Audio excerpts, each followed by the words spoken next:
सारे बच्चों को एक समान नज़र से देखा जाए। जो बच्चे स्पेशल हैं इन बच्चों को स्पेशल बच्चे कहा जाता है। जो बच्चे स्पेशल हैं, मेरा ये कहना है कि उन बच्चों की कुछ न कुछ तरीके से सहायता की जाए।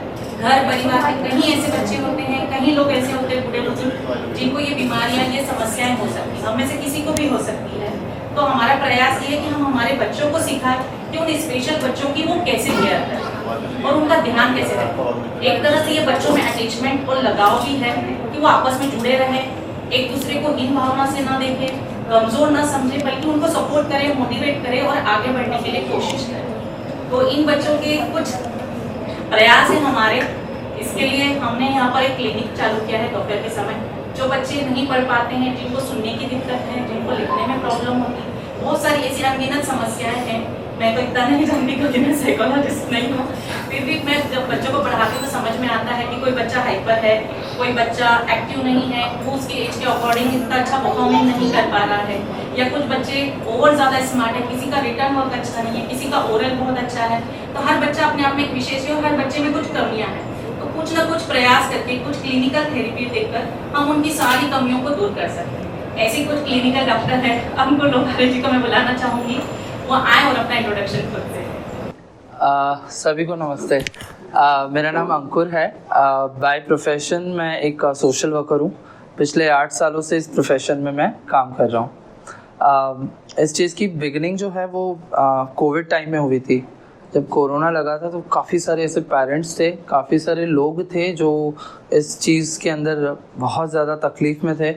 और उस वक्त मुझे ये जहन में आया कि मेंटल हेल्थ एक ऐसा टॉपिक है, एक ऐसी चीज़ है जिसके बारे में हमें बोलने तक ही सीमित नहीं रहना, उसके आगे जाकर के उनको ट्रीटमेंट देना और उनको वैसी फैसिलिटीज़ देना बच्चों को बहुत ज़रूरी है। कुछ लोग बोलते हैं बच्चों को ही क्यों टारगेट किया गया। बच्चों को इसलिए किया गया क्योंकि बच्चे ही है फाउंडेशन होता है हमारे आने वाली जनरेशन के। अगर हम बच्चों को वो फैसिलिटीज़ नहीं दे पाएंगे, उन बच्चों को वो शिक्षा नहीं दे पाएंगे, अल्टीमेटली फिर हमारी आने वाली पीढ़ियां जो है वो दिन ब दिन बिगड़ती जाएगी। तो ये सारी जो चीज़ें हैं वो उसी दौरान शुरू हुई। जब सब कोविड सब बंद था तो ऑनलाइन इस चीज़ की शुरुआत हुई थी। इंडियंस के लिए मैंने बेसिकली शुरू किया था। मुझे नहीं पता था कि इंडियंस में इस चीज़ को आज भी टैबू माना जाता है। इस चीज़ के लिए लोग आज भी उतने अवेयर नहीं हैं। जब आपने देखा होगा कि मेंटल हेल्थ एक ऐसा टॉपिक है कि हम कहीं बात करते तो हम स्टिग्मा लगा देते हैं, अरे वो पागल है या वो दिमाग से पैदल है। ये जो स्लैंग लैंग्वेज में हम बोलचाल की भाषा में इस तरह से हम उसको टैग दे देते हैं, चाहे वो बच्चा हो या बड़ा हो। किसी हस्बैंड वाइफ में कोई दूरियां आ गई है तो फिर हम बोलते हैं कि नहीं, इसकी वाइफ थोड़ी सी गुस्सैल है। हम लेबल कर देते हैं उन रिश्तों को भी, बच्चों को भी, और उन सभी चीज़ों को जो हमारे इर्द गिर्द रहती है, पर हम उस चीज़ को समझने की कोशिश नहीं करते, या हम समझते कि नहीं ऐसा कुछ एग्जिस्ट ही नहीं करता है। बच्चियों के साथ भी होता है, जब बच्चियां बड़ी होती है, एडोलेसेंट एज में जब वो एंटर करती है, प्यूबर्टी में जब बच्चा एंटर करता है, तो उन दिनों उनके मन में काफ़ी सारी चीज़ें होती है, काफ़ी सारी चीज़ें निकलती है। जब वो बच्चों को, अपने पेरेंट्स को कहते हैं तो बोलते हैं मेरे टाइम ऐसा कुछ नहीं था, अभी भी ज़्यादा ही हो गया, ऐसा कुछ नहीं होता है। ये सारी चीज़ें होती है। इस चीज़ की जब शुरुआत हुई थी तो ये सभी प्रॉब्लम को मैंने भी फेस किया था, और दुर्भाग्यवश इंडियंस में इस चीज़ का चलन उतना नहीं चला। तो मुझे सबसे ज़्यादा जो रिस्पॉन्ड आया था उस वक्त वो मुझे बाहर की कंट्रीज़ से आया था। तो बाहर की कंट्रीज़ में इस चीज़ को बहुत ज़्यादा सीरियसली लिया जाता है। अगर आपको मेंटल हेल्थ से जुड़ी हुई कोई भी ऐसी समस्या है, आप स्वीडन चले जाइए, आप स्टॉकहोम चले जाइए, अब्रॉड में, मतलब यूरोपियन कंट्रीज़ की मैं बात कर रहा हूँ, पश्चिमी देश जितने भी है, आपको हर चौराहे पर, जहाँ पर अपने जैसे पान की गुमटी होती है, पानीपुरी वाले होते हैं ना, वहाँ पे एक मेंटल हेल्थ के लिए एक सेंटर होता है। ज़रा आपको सुसाइडल थॉट आया, आपको ज़रा सा ऐसा कुछ लगा, आप तुरंत वहाँ जाकर के कंसल्ट करा सकते हैं। ये फैसिलिटीज़ हमारे पास नहीं है। दूसरी सबसे बड़ी चीज़ होती है कि हम या तो एक्सेप्ट नहीं करते हैं उन चीज़ों को, हमें लगता है वो चीज़ें सुधर ही नहीं सकती है, या हमें लगता है वो चीज़ें ऐसी ही रहेगी, या नहीं मानते कि नहीं हमारा बच्चा सही है या मुझे कोई तकलीफ नहीं है। ये भी एक सबसे बड़ा प्रॉब्लम, शो नहीं करना चाहते। एग्जैक्टली, वो शो नहीं होना चाहता, जबकि ट्रीटमेंट अवेलेबल है, थेरेपी अवेलेबल है, उसके लिए प्रिकॉशंस लेना हमें ज़रूरी होता है। तो ABFC इसका नाम हम लोगों ने रखा था। तो ABFC का मतलब ही है अंकुर, मेरा खुद का नाम है। तो कहते हैं कि जैसा आपका नाम होता है, आपका आचरण और आपकी चीज़ें भी वैसी ही होनी चाहिए। तो मेरा नाम अंकुर है, तो बेसिकली अंकुर का मतलब रहता है कि जब आप बीज को डालते हो तो वो अंकुरित होता है। तो उसी चीज़ को ध्यान में रखते हुए हमने बी का साइन सिंबॉलिक रखा ब्लॉसम। ब्लॉसम मतलब वो खिल रहा है। तो एक अंकुर है, एक बीज है, जो एक बच्चे के अंदर उसको सुधारने की कोशिश है। ना सिर्फ बच्चे, ये सभी के लिए चीज़ें हैं। तो उस प्रोजेक्ट के अंदर या उस संस्था के अंतर्गत ये सारी चीज़ें हो रही हैं। फैसिलिटेशन मतलब आप किसी को फैसिलिटेट कर रहे हो, ठीक है। और सिसी का सेंटर है, तो उसका नाम हमने उसी लिए रखा था ABFC, ताकि अपने नाम का मतलब जो है वो एक समाज तक, एक ऐसे सोसाइटी तक जा सके। तो इसीलिए हमने इसकी शुरुआत करी है। तो बच्चों को ये चीज़ें आज अवेयरनेस के तौर पर भी हम काफ़ी स्कूल्स, काफ़ी कॉलेजेस, इंस्टीट्यूशंस में हम मेंटल हेल्थ के प्रोजेक्ट्स को बढ़ा रहे हैं। तो इसी के पैरेलल मेरी एक और संस्था है जो NGO है, और उसका नाम है अभिश्री फाउंडेशन। तो मैं उसमें बच्चों के लिए ही काम करता हूँ। मैं मेंटल हेल्थ के लिए काम करता हूँ। जो ऐसे बच्चे जो नशे में हैं, जो बच्चे पूरी तरह से हाथ से चले गए हैं, अगर हम नॉर्मल भाषा में जिसमें बात करें, तो ऐसे काफ़ी सारी चीज़ें होती है। तो उन बच्चों को, कुछ पेरेंट्स ऐसे रहते हैं जो अफोर्ड नहीं कर सकते हैं, कुछ बच्चे ऐसे रहते हैं जो शिक्षा अफोर्ड नहीं कर सकते हैं। तो उन बच्चों को एजुकेशन स्ट्रीम में लेकर आना, जो अंडर प्रिविलेज बच्चे हैं, जो बहुत ऐसी बस्तियों में रहते हैं, ऐसी कम्युनिटी में रहते हैं जहाँ पर उनको ये फैसिलिटीज़ नहीं मिलती है, उन बच्चों के लिए भी हमारा टारगेट है कि हम उनको भी कवर करें और उन लोगों तक भी सारी फैसिलिटीज़ देने की कोशिश करें। तो यहाँ पर जिस सेंटर की हम शुरुआत कर रहे हैं, तो हमारा फोकस ये रहेगा कि हम ऐसे बच्चों को, और ना सिर्फ बच्चों को बल्कि पेरेंट्स को भी वो फैसिलिटीज़ दें। कई बार पेरेंट्स को नहीं पता होता ऐसे बच्चों के साथ में डील कैसे करना है। हमारा बच्चा बहुत ज़्यादा हाइपर है, बहुत ज़्यादा अग्रेसिव है, हम उसको मारने लग जाते हैं। बट क्या मारना ही एक समाधान है? आपको लगता है कि अगर एक बच्चा रो रहा है, हमने उसको 2 थप्पड़ मार दिए तो वो चुप हो जाएगा? शायद चुप हो भी सकता है, एक हाइपोथेटिकली अगर बात करें, वो चुप हो भी सकता है, बट वो सस्टेन नहीं है। वो या तो उसको लगेगा कि मेरे रोने के बाद मम्मी हमेशा मारती है, मेरे पिता हमेशा मारते हैं, तो वो बार बार रोएगा, या वो ढीठ हो सकता है। उसके मन पे क्या असर हो रहा है वो हम नहीं सोचते। कई बार वो कुछ कहना चाहता है, बट हम कई बार ये सोचते हैं कि इतना सा बच्चा, उसको क्या पता है, हम उसको टाल देते हैं, अरे तुम इधर उधर से सुन के आया होगा, तुम्हें नहीं पता है। ये सब बहुत सारी चीज़ें ऐसी होती है। तो यहाँ पर हम इस चीज़ की शुरुआत कर रहे हैं। तो 1:30 से 5:30 तक इसका टाइमिंग रहेगा। और ऐसे बच्चे जिसको बोलने में थोड़ी सी तकलीफ़ है, ऐसे बच्चे जिसको सुनने में तकलीफ़ है, ऐसे बच्चे जो बहुत ज़्यादा अग्रेसिव है, थोड़ा सा भी उनको कुछ बोल दो तो गुस्सा आ जाता है। अब अगर मैं टेक्निकल टर्म में बात करूँ तो शायद आपको थोड़ा सा मुश्किल होगी समझने के लिए, बट फिर भी मैं आपको थोड़ा सा समझा देता हूँ। ऐसे बच्चे जो ऑटिस्टिक में रहते हैं, जो बहुत ज़्यादा है आजकल। हाँ, तो ऑटिस्टिक बच्चे होते हैं, कुछ बच्चे ऐसे रहते हैं जो ADHD में आते हैं, इंटेलेक्चुअल डिसऑर्डर होता है। आपने तारे ज़मीं पर देखी है, उसका जो सीन था, जो बच्चे को डिसलेक्सिया बताया था, उसको B और P में डिफरेंस नहीं समझ में आता था। तो ऐसे बच्चे भी है। हम लोगों को एक्चुअली उस पिक्चर के बाद में ये रियलाइज़ हुआ कि ऐसी भी कोई चीज़ होती है, हमें नहीं पता था। उसके बाद में काफ़ी सारी सेलिब्रिटीज़ ने आगे आकर के कहा कि हाँ ये चीज़ मुझे थी। उसमें से अभिषेक बच्चन था, आमिर खान थे। तो ये चीज़ें नॉर्मल होती है। अगर उनके पेरेंट्स अगर उस चीज़ का ट्रीटमेंट नहीं करवाते तो शायद बच्चे नहीं करवा सकते। फिर एक चीज़ होती है डाउन सिंड्रोम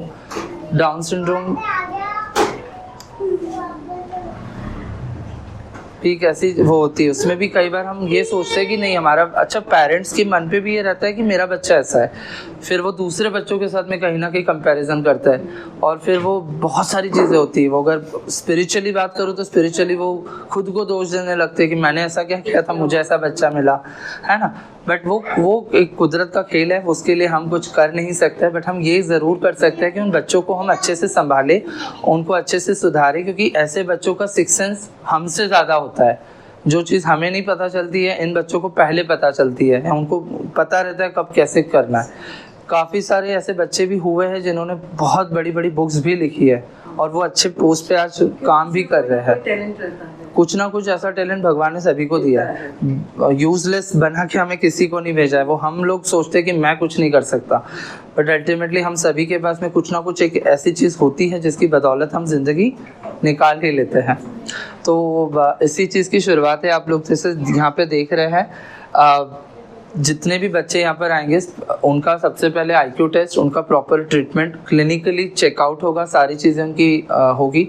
उसके बाद में फिर उनको प्रॉपर ट्रेनिंग के थ्रू उनको ट्रीटमेंट दिया जाएगा, और जो भी अगर बच्चा मेडिकेशन पे भी है उस चीज़ का भी ध्यान रखा जाएगा, और उसी के अनुसार उसी के अनुरूप उनको ट्रीटमेंट दिया जाएगा। फैसिलिटीज़ तो आपने देख ही लिए हैं। पढ़ाने का तरीका अलग होता है। रिक्रिएशनल तरीके से बच्चों को पढ़ाया जाता है। मतलब अगर उस बच्चे को मैथ्स नहीं आ रहा है तो हमें तरीका बदलना पड़ता है। हमें टीचर बदलने की ज़रूरत नहीं है, हमें तरीका बदलना पड़ता है। हो सकता है आप जिस तरीके से पढ़ा रहे हैं उसको नहीं अच्छा लग रहा है, तो खेल खेल के माध्यम से, खेल खेल के थ्रू उन बच्चों को जो है पढ़ाया जाता है। फिजिकल एबिलिटीज़ के बच्चे भी रहते हैं कुछ ऐसे जिनको कुछ शारीरिक समस्याएं ऐसी होती है जिसकी वजह से वो चल नहीं पाते हैं। तो ऐसे बच्चों को भी हमें दुरुस्त करना आता है, जिसमें फिजियोथेरेपी जैसी जो भी आप एक्टिविटीज़ देखते हो। तो कुछ बच्चों के लिए भी एक्टिविटीज़ ऐसी अवेलेबल होती है जो स्कूल के माध्यम से उनको दी जाती है। पोषण में न्यूट्रिशन वैल्यूज़ के बारे में कई बार बच्चों को पता नहीं होता, पेरेंट्स को पता नहीं होता है कि हमारा बच्चा ऐसा तो उसको खाने में कौन सी चीज़ देनी है, वो ये चीज़ें ज़्यादा देता है। अभी न्यूट्रिशन वैल्यू की डिमांड और रिक्वायरमेंट इतनी ज़्यादा बढ़ गई है, आपने देखा होगा कि बच्चों को चिप्स, चॉकलेट्स इतनी ज़्यादा पसंद है कि उनको उसके अलावा कुछ दूसरा नहीं चाहिए, में तो उनको 2-3 बार लगती है। तो ये सारी जो चीज़ें होती है उसमें पेरेंट्स भी परेशान होते हैं, बच्चे भी परेशान होते हैं। एक नई टर्म आई है विजुअल ऑटिस्टिक, मतलब बच्चा दिन भर मोबाइल में लगा हुआ है, तो वो उसकी इमेजिनेशन जो काल्पनिक शक्ति जो है वो उतनी ज़्यादा अलग ही हो जाती है कि आप नहीं मान सकते हो। हाँ, पहले का समय था जब हम लड़कियों को परियों की कहानियाँ और इस तरह की कहानियों से उनको समझाया करते थे, बट अब उनकी स्टोरीज ही पूरी तरह से बदल गई है, हम भी समझ नहीं पाते कई बार।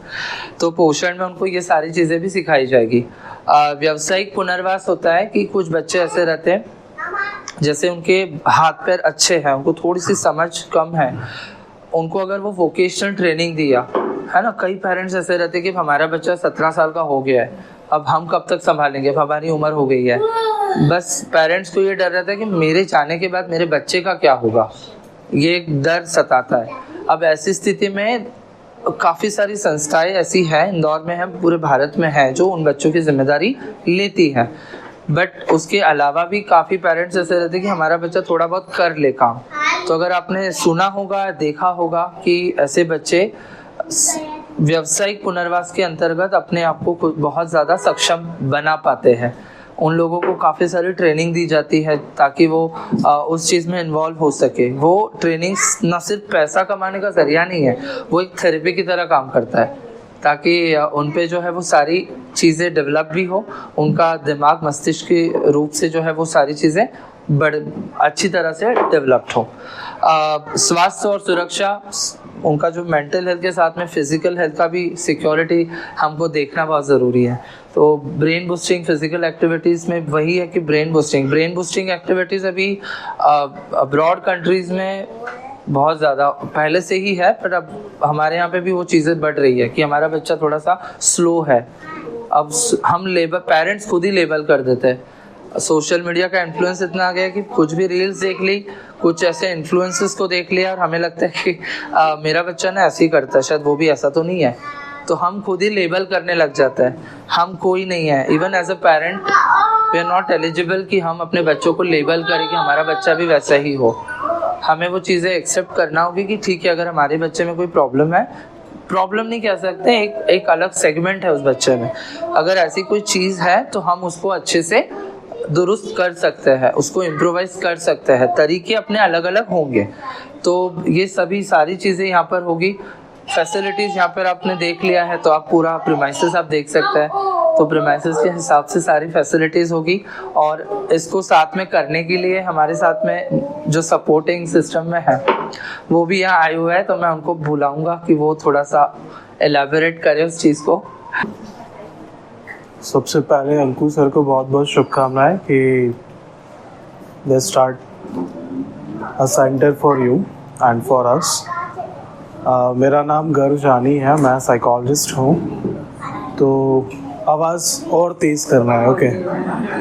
मैं भी जैसे एक लेक्चर लेके आ रहा हूँ तो 2-3 दिन से कंटिन्यू लेक्चर हो रहा है, राइट।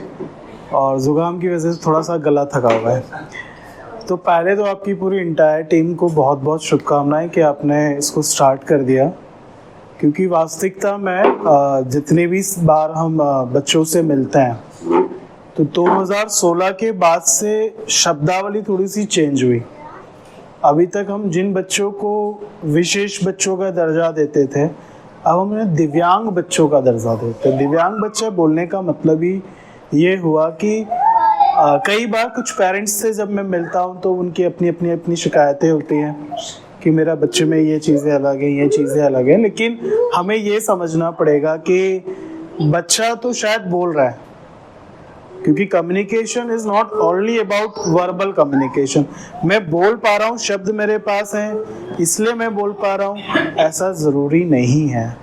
जब हम किसी दिव्यांग बच्चे को मिलते हैं, मानसिक दिव्यांग बच्चे को मिलते हैं, तो उसके पास उसका भी अपना एक कम्युनिकेशन है, that is non verbal communication. तकलीफ हमारे साथ है, हमारी समझ उस स्तर पर नहीं है कि हम उसको समझ पाए, राइट। बच्चा परफेक्टली ठीक है, हम खराब है, राइट। तो चीज़ें हमें समझना ज़रूरी है, that is more important. And that is very, दुनिया का सबसे शानदार दिमाग जिसको माना जाता है, जिनका नाम आइंस्टीन है। Einstein is also affected with, वो भी कहीं ना कहीं मानसिक दिव्यांगता की एक बीमारी है जिसका नाम स्पेसिफिक लर्निंग डिसऑर्डर, जो हमने तारे ज़मीं में देखा है। तो बेसिकली दिमाग की तकलीफ उसी को होगी जिसके पास दिमाग होगा। अगर आपके पास दिमाग है तो ही आपको दिमाग से जुड़ी कोई समस्या हो सकती है, और अगर नहीं है तो मतलब आपको दिक्कत नहीं होंगी, राइट। सो ऑन दैट ज़्यादा लंबा मैं नहीं बोलूँगा। तो महत्वपूर्ण मैसेज ये है कि अगर हम चाहते हैं कि हम इन समस्याओं से लड़ें, जो 3 हमारे ऑब्जेक्टिव हैं, that is objective is equity, develop the equity, समरूपता होना चाहिए, इंक्लूजन होना चाहिए, साथ में डाइवर्सिटी को हमें प्रमोट करना है। कि जैसे हमने आपसी मतभेद या आपसी विभेदीकरण को हटाकर एक दूसरे के साथ तालमेल बढ़ाया है, एक दूसरे को इक्वल अपॉर्चुनिटी दी है, तो वो अपॉर्चुनिटी इन बच्चों के साथ या इन लोगों के साथ भी आ गया है। एंड जहाँ तक जितना मेरा एक्सपीरियंस रहा है, मैंने देखा है कि अगर बच्चों को प्रॉपर प्रमोट किया जाए, उन्हें मौका दिया जाए, अच्छी ट्रेनिंग दी जाए, तो वो बच्चे काफ़ी हद तक हमसे भी बेहतर होते हैं, right. So that is my only message. और इसका एक और जो टारगेट है हम लोगों का कि we are want to be separate, awareness, जागरूकता होना ही चाहिए, लेकिन साथ में empowerment is also very important, right. Empowerment मतलब कि मैं अपनी मदद तो करूँ ही करूँ, कम से कम इस लायक हो जाऊँ कि दूसरों की भी मदद कर पाऊँ, राइट। सो एम्पावरमेंट पे भी आप लोग ध्यान दीजिएगा। और चूँकि डिसेबिलिटी या किसी भी तरह की दिव्यांगता से लड़ना है, तो ये हमारी एक शेयर्ड रिस्पॉन्सिबिलिटी है। जितना मैं ज़िम्मेदार हूँ, जितना बच्चे के माँ बाप ज़िम्मेदार हैं, उतना ही उसके आसपास के पड़ोसी ज़िम्मेदार हैं, उसका डॉक्टर ज़िम्मेदार है, उसकी गवर्नमेंट ज़िम्मेदार है। So that is a step for share the responsibility and all the best full team. जब भी मेरा सपोर्ट लगेगा, I am ready for my supports. Thank you.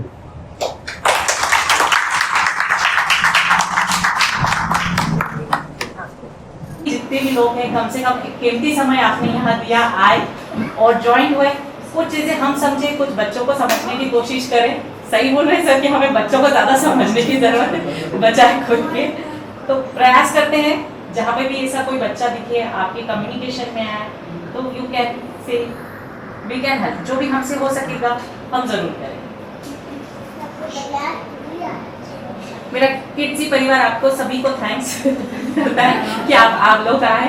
बाल संरक्षण पे काम करते हैं, तो वहाँ पे पूछते कि अच्छा बताओ, कुछ पूछना है तो मैं तो बताओ, खड़े हो जाते हैं। हाँ, मेरी गुड़िया है 13 साल की। हाँ, वो अभी करीबन महीना 1.5 महीने ही हुआ उसको।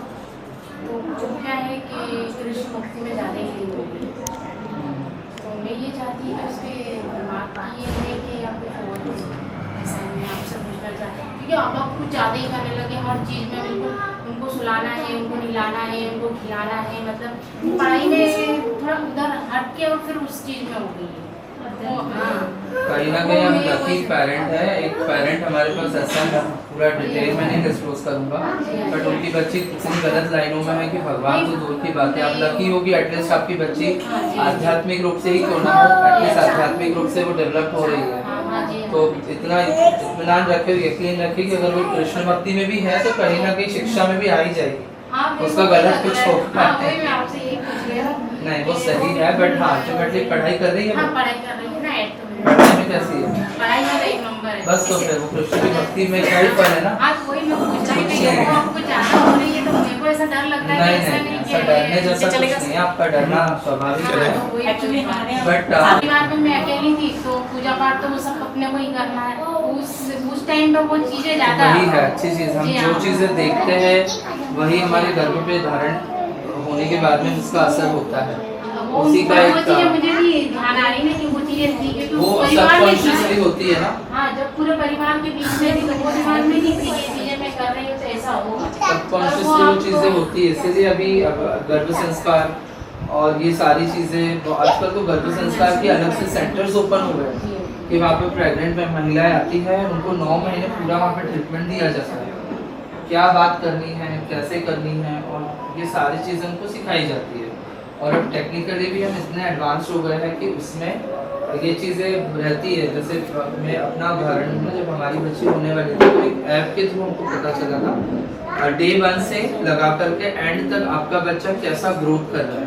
मतलब आज वो ककड़ी के साइज में आया है, तब ककड़ी के साइज में आया, विच मीन्स अब आपकी रिस्पॉन्सिबिलिटी एज ए पेरेंट क्या है, आपको क्या करना है। आज कान डेवलप्ड हो गए तो कान खड़े हो गए, मतलब आज आप बोल सकते हो। आप गर्भ पे हाथ रखो और उसको बोलो तो बच्चा सुनेगा। और ये चीज़ लिटरली हमारे साथ हुई थी। हम लोग पढ़ते थे तो घुसबम्स आते थे कि बाप रे कैसा हो सकता है, बट ये चीज़ें एग्जिस्ट करती है। गर्भ संस्कार बहुत पुरानी प्रथा है, अब आज वो चीज़ें हो रही है। आज के बच्चे तो गूगल पे सब देख देख के ही अपने आप अब एक पेरेंट ऐसे थी कि उसने पूरा 9 महीने तक ऐसा कुछ किया नहीं, मोबाइल दिन भर चलाया। अब वो होने के बाद में बोले मेरा बच्चा मोबाइल बड़ा चलाता है। तो मैं उससे रिलेट नहीं कर रहा हूँ, बट एक चीज़ बता रहा हूँ कि वो चीज़ें एग्जिस्ट करती है। नहीं, मोबाइल तो चला जाते हैं पर चीजें गलत नहीं देखती हाँ। क्योंकि मैं खुद चेक वो करती तो हूँ अब वो जनरेशन ही चीज़- वैसी हाँ। डेवलप हो रही है ना, तो वो जनरेशन के हिसाब से वो चीजें हो नहीं रही नहीं क्या है। है कि आप देख रहे हैं ना बट अभी माँ को आपका तो जो check करना कंसर्न है। जो मैं जी, आप हाँ। बता रहे हो ना, मैं उसका समाधान करने की कोशिश कर रहा हूँ कि वो कोई गलत नहीं है। स्पिरिचुअली अगर हो रहा है, आगे बढ़ रही है तो अच्छी बात है, उसमें कुछ नहीं है। बट हाँ, ये भी जरूरी है कि आध्यात्मिक रूप से उसका बौद्धिक विकास भी हो रहा है कि नहीं, वो देखिए। नहीं, वो कर रहे क्योंकि हैं। अभी का जिस तरह से समाज साइकिल को भी है, कर रही है ना। जिस तरह से समाज अभी का है, तो हम हर वक्त कृष्ण पे भरोसे पे नहीं रह सकते। उन्होंने भी कर्म करने नहीं, का नहीं, कहा टाइगर है। को कर रही है ना। अब अगर वो कहीं मुसीबत में फंस जाए, कुछ हो जाए, वो बोले तो मेरे उसी कृष्ण लिए आएंगे चीज के बचाने लिए के मैं लिए। करवा रही हूँ उसको। हाँ, नहीं, वो तो इसीलिए- फिजिकल की बात कर रही हूँ मैं, बौद्धिक विकास की बात कर रहा हूँ। विकास के लिए, हाँ, तो बौद्धिक पढ़ाई विकास के लिए चीजें समाज जिस तरह से है ना, तो वो उसको ये जानना बहुत जरूरी है। अच्छा। अगर बहुत भोली है वो, बहुत ज्यादा भोली है, अगर मैं बता रहा हूँ बहुत भोली है, कोई भी उसको बेवकूफ बना के चला जाएगा। वो बोलेगी नहीं कृष्ण देखेंगे, कृष्ण नहीं आने वाले, हम ही करना है जो करना है। उन्होंने कुछ नहीं करना है, उन्होंने आपको अच्छी बुद्धि दे दी, बहुत है। अब आप उसका इस्तेमाल कैसे कर रहे हो, ये हम पे डिपेंड करता है, ये हम पे निर्भर है कि हम उसको कैसे कर रहे हैं, हमारा कर्म कैसा जा रहा है आगे, ये है। बट आप निश्चिंत रहे, वो चीज़ अच्छी है। नहीं नहीं, वो वैसे तो बहुत ज्यादा तेज है वो। हाँ, ये बस सब- तो ये सब फिर जानती आपको भी है दिक्कत कि होनी ऐसे- नहीं चाहिए। नहीं, पर वो अब क्या है ना कि मैं 1-2 महीने से कुछ ज्यादा ही लगा हो गया, तो मेरे को बहुत डर लगता है। ज्यादा हो गया भगवान से, कह रहे हैं कि अपन को पहले भगवान को देखना, भगवान को उठाया कि नहीं, मम्मी ने बिठाया कि नहीं, अच्छा, वो सब चीजें उसमें एक करते हैं। संवेदनशीलता डेवलप हो रही है, हाँ, वो खुदगर्ज नहीं बनेगी, और सेल्फिश नहीं बनेगी नहीं, बच्ची। सेल्फिश नहीं, आपने खाना क्यों खाया, भगवान को पहले तो अच्छा है ना, ये वो चीजें बच्चों में होती हैं। डेवलप हो रहा है, अच्छी बात है। आजकल के बच्चे नहीं हो रहे वैसा। नहीं, पता करना पड़ेगा कि उसके साथ कैसा हाँ, है। उसके साथ में उसका आपको साथ कैसे कैसा रहना है। है? नहीं अगर- नहीं फोर्स नहीं, वो लड़कियों को फोर्स करती है, वो नहीं करता कोई भी। तब कहाँ रहते हैं आप? मैं गायत्री नगर में। एक दिन स्पेशल सेशन कर लेते हैं। हाँ? हाँ, ऐसा क्या क्या? एक दिन स्पेशल हाँ, मैं वो मैटर ही अलग है, मुझे ऑफ रिकॉर्ड बता।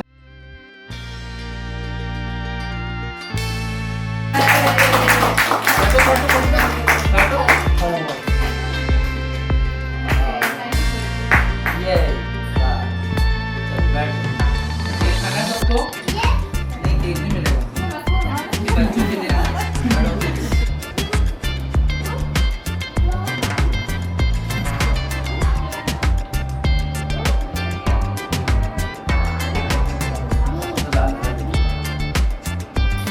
अच्छा युवांश, युवांश,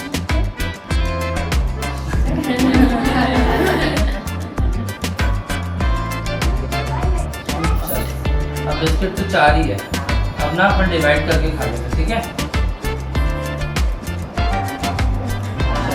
युवांश, खा लो। क्रीम लगा है क्रीम।